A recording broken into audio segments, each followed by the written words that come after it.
Samantala, sa kaugnay pa rin ng kaarawan ni Pangulong BBM, may birthday wish naman ito para sa mga magsasaka.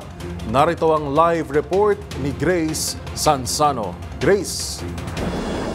Pinanglanan ng Pangulong Bongbong Marcos ang paglulunsad ng Agri-Puhunan at Pankawid Program sa bayan ng Gimbak ngayong umaga sa kanyang birthday. Ngayong araw na ito, mayroon din siyang birthday wish para sa mga magsasaka. Narito ang naging bahagi ng kanyang birthday wish.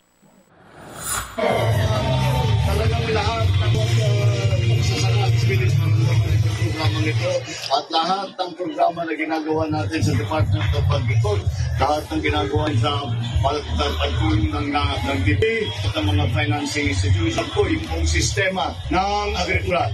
Ay ang birthday wish mapuuna natin para maganda ang takbo ng sektor ng agrikultura pamanggambo ng bawat pamilya at ng bawat Pilipino. Maraming salamat.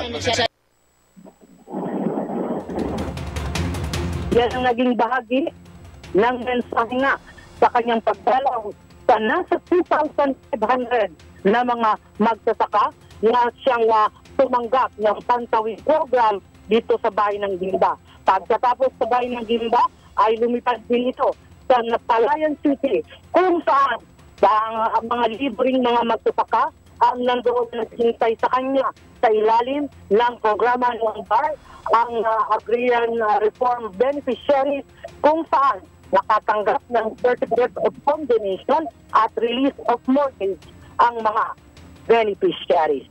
Mula rito sa Nueva Ecija, ito, TRH25, Grace Vera Sansano para sa MBC Network News, una sa balita, una sa Pilipino.